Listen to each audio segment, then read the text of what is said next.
Hello students, welcome to account street. This is video number 24 और इस video में हम बात करते हैं चैप्टर नंबर 10 के टाइप्स ऑफ कैश बुक में। मैंने कल आपको यानी कि प्रीवियस वीडियो में आपको सिंपल कैश बुक समझाई थी और यहां हम बात करेंगे डबल कॉलम कैश बुक की, यानी कि जिसे हम टू कॉलम कैश बुक से नाम से भी जानते हैं। तो देखिए, सिंपल कैश बुक में आपने केवल कैश से रिलेटेड ट्रांजेक्शन रिकॉर्ड की थी, ओनली कैश से रिलेटेड। यहां पर हम कैश और बैंक दोनों से रिलेटेड ट्रांजेक्शन को रिकॉर्ड करेंगे, चाहे लेन देन कैश में हो रहा हो या बैंक में हो रहा हो, दोनों ही प्रकार के ट्रांजेक्शन को आप रिकॉर्ड यहां पर कर सकते हैं। तो देखिए किस प्रकार से हम रिकॉर्डिंग करेंगे कैश और बैंक की। इस कैश बुक को हम बैंक कॉलम कैश बुक भी कहते हैं, cash and bank column cash book भी कहते हैं, टू कॉलम कैश बुक भी कहते हैं, डबल कॉलम कैश बुक भी कहते हैं। ओके, तो आइए कैसे यह फॉर्मेट तैयार होता है वो देखेंगे। पहले हम डबल कॉलम कैश बुक का, तो बहुत आसान है। पहला कॉलम डेट, पर्टिकुलर, एलएफ। अब यहां पर अमाउंट के दो कॉलम बनेंगे, एक कॉलम कैश का और दूसरा कॉलम बैंक का।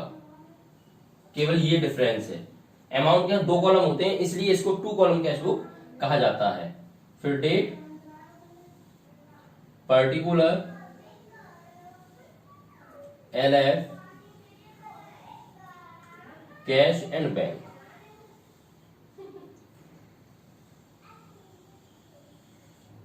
देखिए ये आपका डेट का कॉलम, पर्टिकुलर, एलएफ, पहला कॉलम कैश, दूसरा कॉलम बैंक।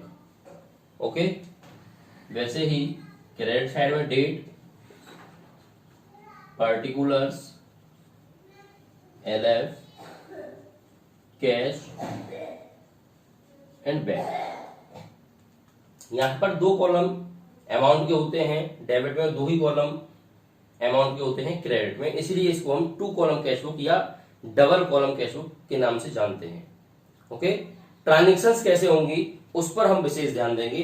तो देखिए आप ही की बुक टीएस ग्रेवाल एडिशन 2020 का प्रैक्टिकल प्रॉब्लम नंबर 5 को ले लेते हैं हम। जिनके पास बुक नहीं है वो सामने स्क्रीन से एक बार क्वेश्चन को देख सकते हैं।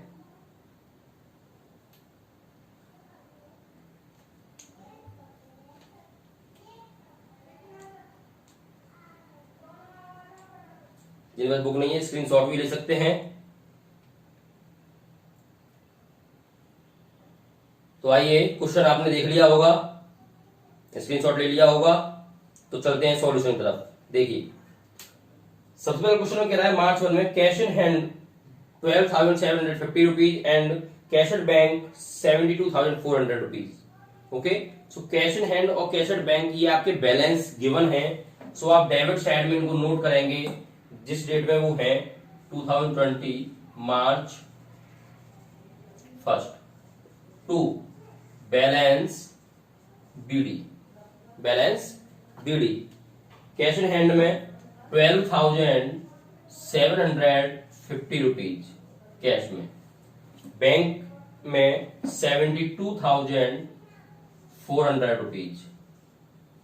ओके, ध्यान रहे कैश एट बैंक दे रखा है इसलिए बैंक में मैंने डेबिट साइड में बैलेंस शो करा दिया है। अगर यहां पर बैंक ओवरड्राफ्ट होता सो बैंक का बैलेंस हम क्रेडिट में शो कराते बाई बैलेंस बीडी के नाम से बैंक वाले कॉलम में। बैंक ओवरड्राफ्ट इट मींस हमारे लिए, बैंक के लिए क्या है, हमारे लिए लॉस है, इसलिए वो क्रेडिट साइड में शो होता। ओके, आइए March 4 received from Asha cash 1200 rupees and a cheque for 3200 rupees, allowed discount 400 rupees. तो देखिए डिस्काउंट को तो हम इग्नोर कर देते हैं, कैश बुक चाहे सिंपल हो चाहे डबल कॉलम हो, कैश बुक के अंदर डिस्काउंट को हम रिकॉर्ड नहीं करते हैं, डिस्काउंट को इग्नोर कर दिया जाता है। तो डिस्काउंट को हमने इग्नोर कर दिया। यहाँ पर ये कह रहा है कि आशा से हमें 1200 रुपीज कैश रिसीव्ड हुआ है और 3200 रुपीज का चेक रिसीव्ड हुआ है। तो देखिए जब भी चेक रिसीव्ड होता है तो मैंने आपको बताया उसको हम कैश के रूप में ट्रीट करते हैं, लेकिन कैश बुक के अंदर जब चेक रिसीव्ड हो रहा है और चेक से रिलेटेड कोई भी हमें इंस्ट्रक्शंस नहीं दिया हुआ है कि वो चेक बैंक में जमा होगा या नहीं होगा, और आगे भी उस चेक से रिलेटेड कोई भी हमारे पास इंस्ट्रक्शन नहीं है कि आशा के चेक को बैंक में जमा कर दिया गया है, ऐसा आगे भी कोई एंट्री में नहीं दिया गया है। तो इसलिए हम ऐसे प्राप्त हुए चेक को ये मान लेते हैं कि उसी दिन वो चेक बैंक में जमा हो रहा है।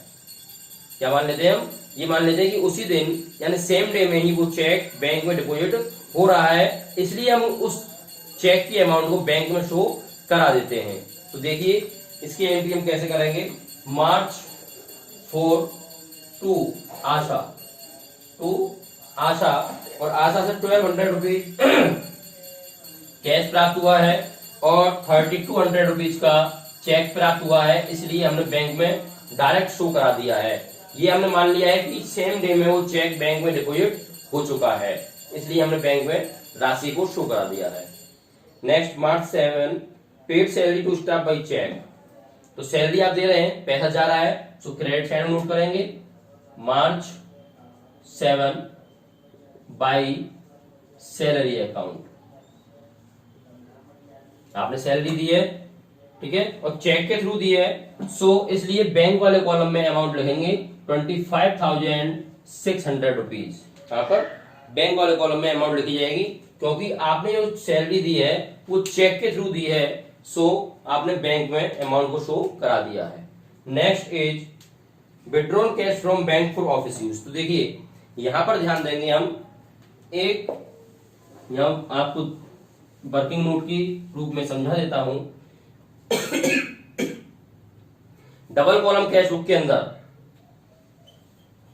एक कॉन्ट्रा एंट्री होती है। कौन सी एंट्री होती है? Contra entry. कॉन्ट्रा एंट्री क्या है?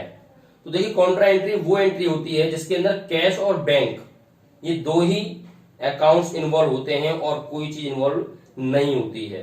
तो कॉन्ट्रा एंट्री हमारे यहां पर केवल दो प्रकार की होती है। कितनी? Only two. कौन कौन सी? पहली होती है पेड इनटू बैंक।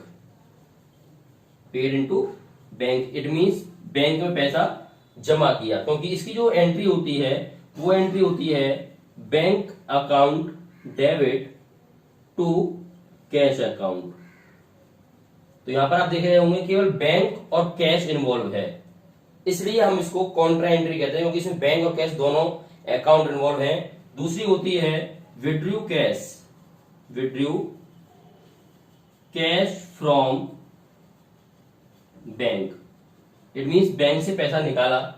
तो इसकी जो एंट्री होती है वो आप जानते हैं, इसकी एंट्री होती है cash account debit to bank account, यही एंट्री होती है। तो ये दो एंट्री होती है जिन्हें हम कॉन्ट्रा एंट्री के नाम से जानते हैं, क्योंकि यहां पर कैश और बैंक दोनों इंक्लूड होते हैं।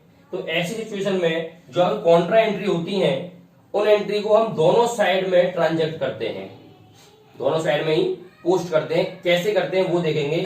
तो यहाँ पर आपकी जो मार्च 9 है उसमें दिखाया हुआ है withdrawn cash from bank for office use, it means ये एंट्री होगी cash account debit to bank account. तो कॉन्ट्रा एंट्री हो गई, और कॉन्ट्रा एंट्री हो गई तो इसको हम पोस्ट कैसे करेंगे। तो देखिए जब आपने कैश को निकाला है बैंक से तो आपके पास यहाँ पर कैश आ भी रहा है और कैश जा भी रहा है, क्योंकि आपके अकाउंट से कट रहा है। तो इसलिए ये दोनों तरफ ही पोस्ट होगी। और कैसे होगी? तो देखिए कैश अकाउंट आपका डेबिट हो रहा है, तो इसलिए कैश अकाउंट को आप क्रेडिट साइड में शो कराएंगे मार्च 9 में बाई कैश अकाउंट। कितने रुपीज अमाउंट आपको दी हुई है? 21,900 रुपीज। ये आप बैंक वाले कॉलम में डालेंगे। ध्यान रहे जो कॉन्ट्रा एंट्री होती है वो क्रॉस एंट्री होती है, क्रॉस पोस्टिंग होती है। वैसे ही कैश की अमाउंट है तो अमाउंट बैंक वाले कॉलम में। और इधर देखेंगे, इधर हम एलएफ में सी से इंडिकेट कर देंगे, इट मींस कॉन्ट्रा। सी से इंडिकेट कर देंगे, it means it is Contra entry. अब इसी का दूसरा पार्ट हम यहां पर दिखाएंगे मार्च 9 में ही to bank account, to bank account. Bank यहां पर क्रेडिट हो रहा है, क्रेडिट वाली डेबिट में पोस्टिंग होती है। अमाउंट 21,900 रुपीज कैश वाले कॉलम में, इसको भी हम सी से इंडिकेट कर देंगे। तो कॉन्ट्रा एंट्री एक ऐसी एंट्री होती है जो कि डबल कॉलम कैश बुक के अंदर दोनों साइड पोस्ट की जाती है। तो आप देख रहे होंगे कैश अकाउंट आपने क्रेडिट शो करा दिया है और बैंक अकाउंट डेबिट शो करा दिया है, और अमाउंट भी क्रॉस पोस्टिंग में की गई है, कैश जहां पे लिखा हुआ है वहां अमाउंट बैंक वाले कॉलम में है, जहां बैंक लिखा हुआ है वहां अमाउंट कैश वाले कॉलम में है। तो इसे हम बोलते हैं कॉन्ट्रा एंट्री की पोस्टिंग करना। ओके, तो कभी भी डबल कॉलम के एसओ में पैसा बैंक में जमा करने की या बैंक से पैसा निकालने की एंट्री आए तो आप उसे कॉन्ट्रा एंट्री की तरह ही इस प्रकार ट्रीट करेंगे। Okay, next March 12 interest paid by bank on bank balance. Bank balance पर बैंक के द्वारा इंटरेस्ट दिया गया है, इट मींस हमको इंटरेस्ट मिल रहा है, हमारे खाते में जमा हो रहा है, तो इसलिए आप डेबिट साइड में इसको शो करा देंगे मार्च 12 टू इंटरेस्ट अकाउंट। ओके, कितने रुपए? 1200 रुपीज बैंक वाले कॉलम में, क्योंकि जब कोई भी बैंक इंटरेस्ट वगैरह देती है तो हमारे अकाउंट में डिपॉजिट होता है। Next is purchase furniture in cash. Cash में फर्नीचर खरीदा है, सो क्रेडिट साइड में आप शो कराएंगे मार्च 16 by furniture account, by furniture account. Okay, कितने रुपए? 16,500 रुपीज कैश वाले कॉलम में, कैश में खरीदा है। सीधी सी बात है, चेक के या बैंक के थ्रू खरीद रहे हैं तो बैंक कॉलम में अमाउंट डाल दीजिए, अब कैश के थ्रू आप खरीद रहे हैं बेच रहे हैं तो कैश में अमाउंट डाल दीजिए, सिंपल सा बात है, कोई भी डाउट वाली बात ही नहीं है इसमें। Next is March 21 paid to Mohan and company by cheque, discount receive 100 rupees. So discount को तो हम इग्नोर कर देते हैं, डिस्काउंट नोट ही नहीं करते हैं, केवल मोहन एंड कंपनी को चेक के थ्रू पेमेंट किया गया है तो पैसा जा रहा है, तो इसलिए आप क्रेडिट साइड में एंट्री पास कर देंगे 21 में by Mohan and company. Okay, कितने रुपए? 10,900 रुपीज। कैसे पेड कर रहे हैं आप? चेक के थ्रू पेड कर रहे हैं, सो इसलिए बैंक वाले कॉलम में लिखा जाएगा 10,900 रुपीज। नेक्स्ट इज मार्च 24 में कह रहा है proprietor withdrew from office cash for his personal use. Personal use के लिए पैसा निकाल रहा है, यूज के लिए निकाल रहा है, सो पैसा खर्च होना है, पैसा जाना है, तो इसलिए क्रेडिट साइड में एंट्री हम पास करेंगे मार्च 24 में बाई ड्रॉइंग अकाउंट, क्योंकि पर्सनल यूज के लिए निकाला जा रहा है, सो ड्रॉइंग कहते हैं उसको आप, तो इसलिए, और कैश निकाल रहा है, सो कैश वाले कॉलम में 11,600 rupees. Okay, next is sold goods to Manoj for cash. Manoj को आपने नगद माल बेचा है, नगद बेचा है, अगर उधार होता तो हम एंट्री पास नहीं करते तो कैश बुक है, लेकिन नगद बेच रहे हैं तो इसलिए पैसा आ रहा है हमारे पास। डेट कौन सी है? 29 है, टू सेल्स अकाउंट। कितने रुपए बेचा है आपने? 14,800 रुपीज नगद बेचा है, इसलिए कैश वाले कॉलम में ट्रांजेक्ट की गई है। Next is deposit office cash into bank, यानी ऑफिस का कैश हमने बैंक में जमा किया, सो कॉन्ट्रा एंट्री हो गई, ये एंट्री हो गई आपकी, बैंक में पैसा जमा हो रहा है, so bank account debit to cash account, तो कॉन्ट्रा एंट्री है तो इसलिए दोनों तरफ पोस्टिंग होगी। तो देखिए डेट कौन सी है? 31 है, तो यहां पर बैंक अकाउंट डेबिट हो रहा है तो किधर आएगा? क्रेडिट में आएगा by bank account. Okay, amount कितनी है? 21,200 रुपीज। कहां पर? कैश वाले कॉलम में। मैंने बताया ना क्रॉस पोस्टिंग होती है, और सी से इंडिकेट कर देंगे, इट मींस पता रहे हमें कि ये कॉन्ट्रा एंट्री है। और इसकी अपोजिट साइड में टू कैश अकाउंट, क्योंकि कैश यहां पर क्रेडिट हो रहा है, सो डेबिट में आ जाएगा 21,200 रुपीज बैंक वाले कॉलम में, क्रॉस पोस्टिंग होती है। तो देखिए सी इंडिकेशन से हमें पता पड़ रहा है कि पूरे क्वेश्चन के अंदर दो कॉन्ट्रा एंट्री हैं, इसलिए हम सी को इंडिकेट करा देते हैं, इससे आसानी से पता चल सके कि कॉन्ट्रा एंट्री हमारे पास है कितनी। ओके, तो इस प्रकार से आपका क्वेश्चन कंप्लीट हो गया है और कोई ट्रांजेक्शन नहीं है, तो आप बैलेंस निकालेंगे।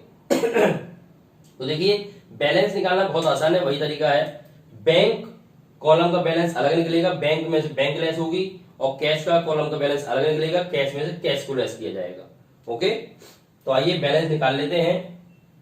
पहले बैंक के क्रेडिट साइड टोटल लगा देते हैं, कितना टोटल आ गया बैंक क्रेडिट साइड का वो देख लेते हैं। 00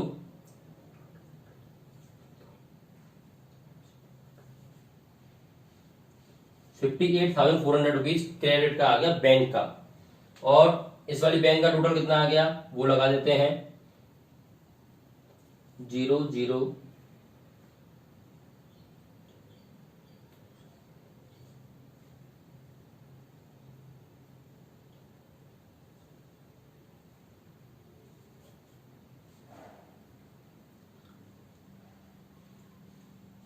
ये आया 98,000 रुपीज।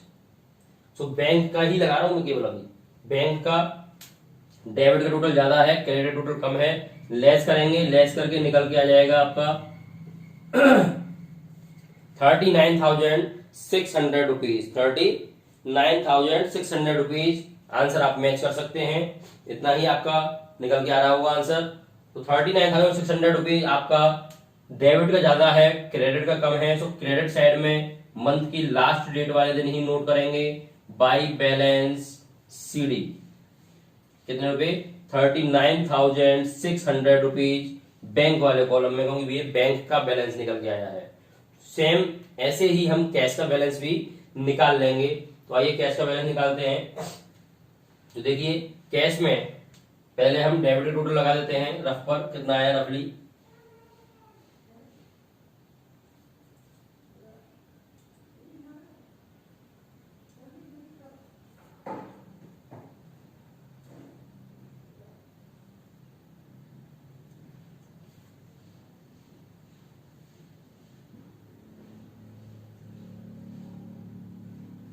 50,650 रुपीज। ये कैश का डेबिट का बैलेंस टोटल आया है।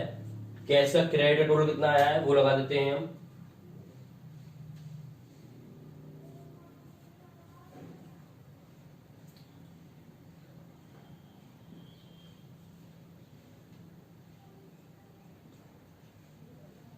क्रेडिट का आया है 49,300 रुपीज, लेस किया 1,350 रुपीज, 1,350 रुपीज।